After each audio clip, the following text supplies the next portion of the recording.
Hello friends, आज के इस वीडियो में बात करेंगे यूपी में आरओ एआरओ का जो पेपर होने वाला है 11 फरवरी 2024 को। तो उसी के स्टडी प्लान के बारे में बात करेंगे। अभी आपके पास लगभग 10 दिन का टाइम है, कह सकते हैं। इन 10 दिनों में आपको क्या पढ़ना है और कैसे पढ़ना है ताकि इस एग्ज़ाम में एक अच्छा स्कोर कर सकें और अपना सिलेक्शन सुनिश्चित कर सकें, उसी के बारे में इस वीडियो में बात करने वाले हैं। तो वीडियो को आपको ध्यान से देखना है ताकि हर चीज़ आपको अच्छे समझ में आ जाए। वीडियो पसंद आए तो वीडियो लाइक कर दिया करिए और चैनल पर पहली बार विजिट करें, चैनल को सब्सक्राइब करके जरूर रखें।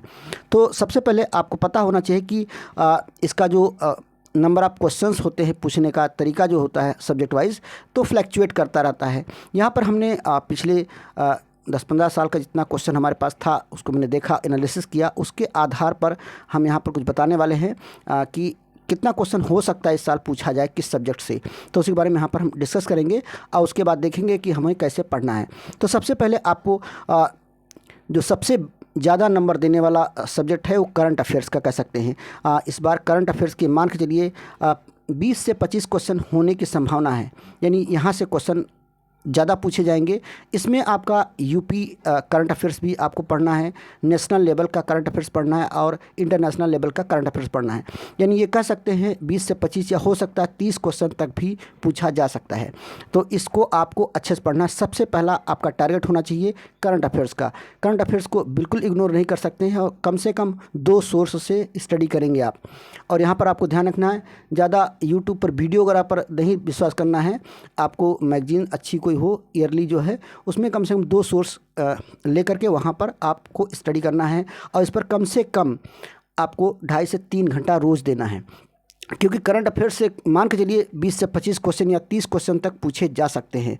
दूसरे नंबर पर जो सबसे ज़्यादा वेटेज रखता है वो यूपी स्पेशल का रहेगा, क्योंकि आपने देखा होगा कुछ साल पहले जो है यूपी से 2-4 क्वेश्चन पूछे जाते थे, लेकिन अब इसका वेटेज धीरे धीरे बढ़ता रहा है। तो यहाँ पर मान के चलिए 20 से 25 क्वेश्चन या 20 क्वेश्चन के आसपास ज़रूर रहेगा। तो यूपी को आपको अच्छे से पढ़ना। यहाँ पर भी आपको कम से कम हमें लगता है 3 घंटा या 2.5 घंटा ज़रूर देना चाहिए। तो 2 सब्जेक्ट ऐसे हैं, ये करंट अफेयर्स और यूपी स्पेशल। इसको तो आप बहुत ही अच्छे से पढ़ के जाइएगा, क्योंकि ये नंबर आपका जो होगा वही आपको ग्रेडिंग में मदद करेगा, आगे बढ़ने में मदद करेगा। और तीसरे नंबर पर आता है आपका जियोग्राफी। जियोग्राफी में आप इंडियन जियोग्राफी, वर्ल्ड जियोग्राफी और साथ ही साथ आपका यूपी का जियोग्राफी जरूर पढ़ के जाएं। यहाँ से भी क्वेश्चन अच्छे खासे रहेंगे, 15-20 क्वेश्चन तो रहना ही चाहिए।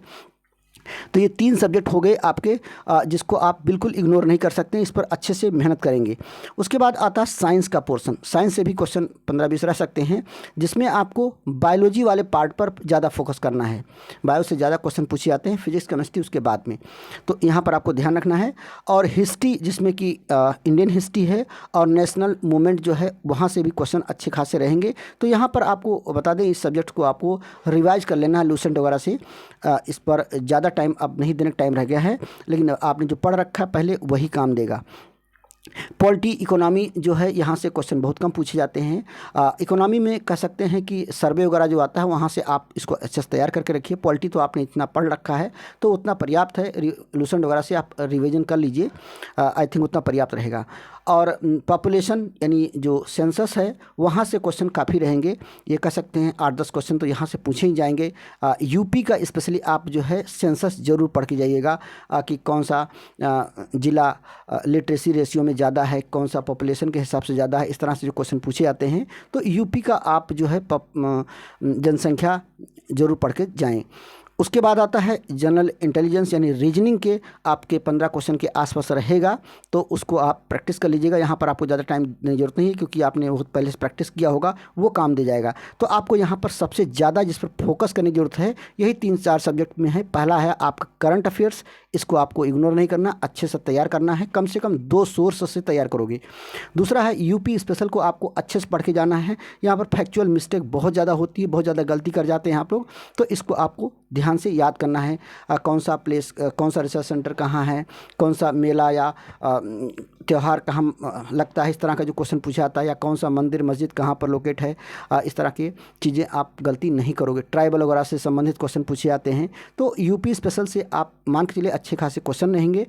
और ज्योग्राफी तो आप पढ़ोगे ही पढ़ोगे। तो ये ऊपर का जो हमने दिखाया यहाँ पर दे रखा है 3-4 सब्जेक्ट, इसको आप अच्छे से करेंगे। उसके बाद यहाँ पर आप जनरली टाइम दे सकते हैं रिवीजन के पॉइंट ऑफ व्यू से।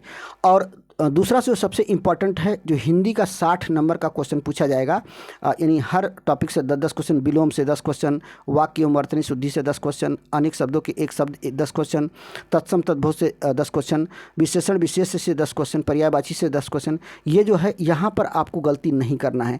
इसके लिए आप टाइम फिक्स कर सकते हैं, जैसे कि अगर आपका हिंदी बहुत अच्छा है तो 1.5 घंटा 2 घंटा रोज़ दे दीजिए। अगर आपका हिंदी बहुत अच्छा नहीं है तो 3 घंटा यहाँ पर भी फिक्स कर सकते हैं, रोज़ इसको पढ़िए। स्पेशली पर्यायवाची, यहाँ पर पर्यायवाची वाले जो वर्ड होते हैं यहाँ पर आपकी गलती के चांसेस ज़्यादा होते हैं। तो आपको ये ध्यान रखना है कि 60 में से 55 प्लस आपको स्कोर करना है हिंदी में। इस तरह से आपको तैयार करना है। आपकी तैयारी कैसी हो आप बेटर जानते हो। आपकी अच्छी है हिंदी तो आप टाइम कम कर सकते हो, अगर इतनी ज़्यादा अच्छी नहीं है तो इस पर टाइम बढ़ा सकते हो। तो इस तरह से आपको स्टडी करना है और ज़्यादा परेशान होने की ज़रूरत नहीं है।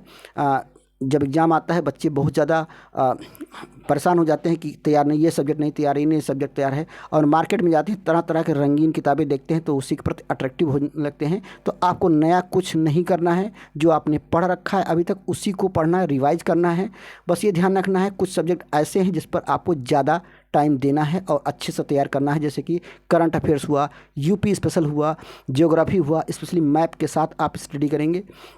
और बाकी साइंस में स्पेशली आप बायोलॉजी वाले पोर्शन पर ज़्यादा फोकस करेंगे, और बाकी चीज़ें आप जनरली पढ़ सकते हैं, रिवाइज कर सकते हैं। तो ये एक छोटा सा हमारे द्वारा एक अनुभव के आधार पर कह सकते हैं स्ट्रेटजी था। आई होप आपको अच्छा लगा होगा। इसी तरह से आप पढ़ेंगे और अच्छा स्कोर करेंगे। ये मान के चलिए एक क्वेश्चन गलत करते हैं तो आप कितने नंबर पीछे चले जाएंगे रैंक में, आप सोच सकते हैं। इसलिए आपको ज़्यादा से ज़्यादा स्कोर करना है। और ये एग्ज़ाम काफ़ी टफ होने वाला है, काफ़ी tough in the sense number of students बहुत ज़्यादा होंगे, क्योंकि 10 लाख से ज़्यादा फॉर्म गया है। और सिलेक्शन और रिजेक्शन का जो रेशियो देखा जाएगा 1:99 रहेगा, 99% बच्चे बाहर होंगे। तो आपको इसी हिसाब से तैयारी करना है कि आपको इसमें हर हाल में सिलेक्शन लेना है।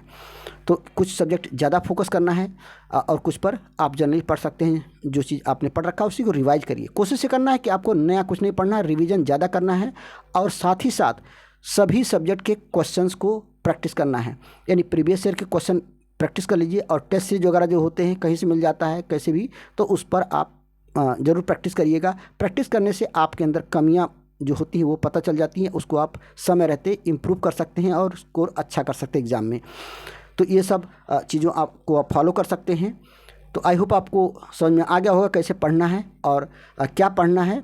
अगर आपके पास कोई क्वेरी है तो आप कमेंट बॉक्स में पूछ सकते हैं। डिस्क्रिप्शन में हमने व्हाट्सएप नंबर रखा, वहाँ से भी संपर्क करके जानकारी दे सकते हैं। और आप लोग अच्छे से पढ़िए, कूल होकर पढ़िए, ज़्यादा टेंशन लेने की जरूरत नहीं है। आपका पेपर अच्छा जाएगा और आपका सिलेक्शन निश्चित रूप से होगा। मिलते हैं अगले वीडियो में, तब तक के लिए जीएस ज्ञान ट्यूब चैनल सुनने के लिए आपको बहुत बहुत धन्यवाद। जय हिंद, जय भारत।